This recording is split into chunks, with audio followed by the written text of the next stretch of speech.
Pengundi mahukan wakil rakyat yang sentiasa berada di kawasan bagi memudahkan pertemuan untuk sebarang permasalahan. Ini antara pendapat yang diutarakan mereka.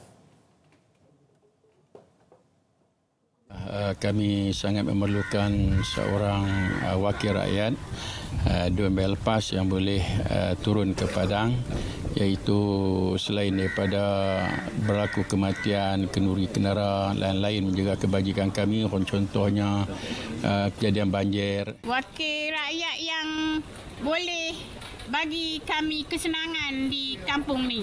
Apa antaranya? Antaranya semua yang kami maulah. Kebajikan untuk orang-orang miskin, untuk kampung. Itu yang kami mau. 83 calon mewakili pelbagai parti politik sah bertanding di 36 kerusi Dewan Negeri Kedah bagi PRU DUN ke-15. 16.8% atau 14 orang daripadanya calon wanita. Perinciannya bersama Siti Zaidah Osman. Ya, di Kedah, Gabungan Pakatan Harapan PH dan Barisan Nasional BN menampilkan 9 calon wanita. Ia mewakili 25% daripada keseluruhan 36 calon yang ditampilkan gabungan itu bagi PRU DUN Kedah. Ketua Wanita PH Kedah, Datin Sabrina Ahmad berkata gabungan PH dan BN amat yakin dengan kemampuan wanita untuk memimpin dan berkhidmat kepada rakyat. Kepakaran dan pengalaman dimiliki mereka juga dapat dimanfaatkan sepenuhnya untuk menjayakan agenda pembangunan. Jadi kita nak mempelbagaikan kerana kita nak menunjukkan kredibiliti wanita hari ini sangat berdaya saing untuk menjadi seorang yang berhormat. Itu yang saya kaitkan. Beliau memaklumkannya kepada RTM Digitra. 5 lagi calon wanita bagi PRU DUN Kedah mewakili Perikatan Nasional.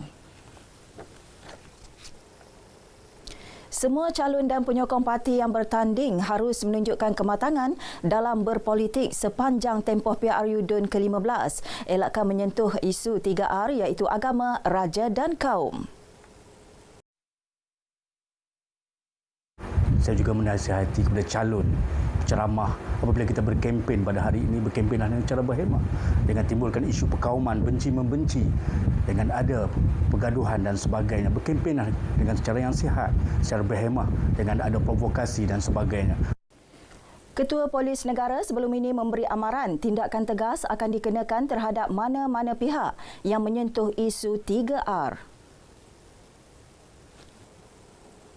Ini pula usaha bagi membantu meningkatkan bekalan ayam di pasaran. Angkatan Koperasi Kebangsaan Malaysia Angkasa memperkenalkan ayam probiotik atau sejuk beku yang siap diproses. Pelaksanaannya menerusi projek ternakan sihat bermula tahun lepas. Ia membabitkan kerjasama Angkasa dengan Konsortium Koperasi Karya Masjid Malaysia Berhad, Konsormas.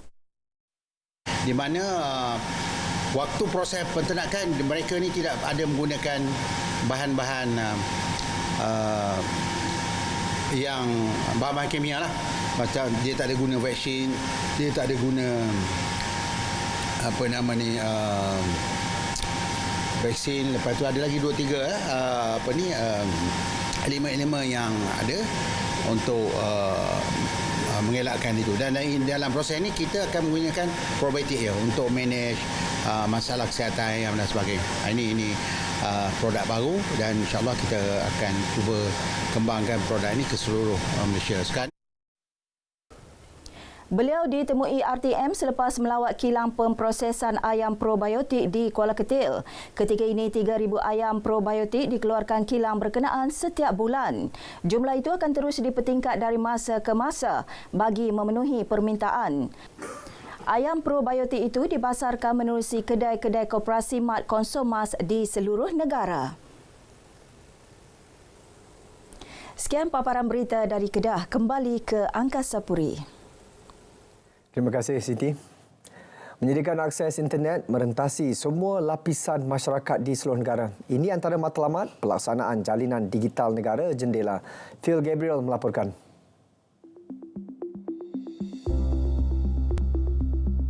3 Program Jendela ni sangat baguslah sebenarnya sebab terutama sekali di universiti pelajar-pelajar boleh memanfaatkan penggunaan internet dengan lebih baik, dapat menjalankan research dan juga pembelajaran dengan lebih berkesan.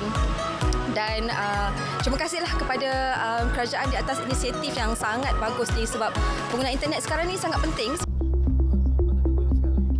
Itu reaksi penuntut universiti antara golongan yang mendapat faedah besar daripada pelaksanaan jendela.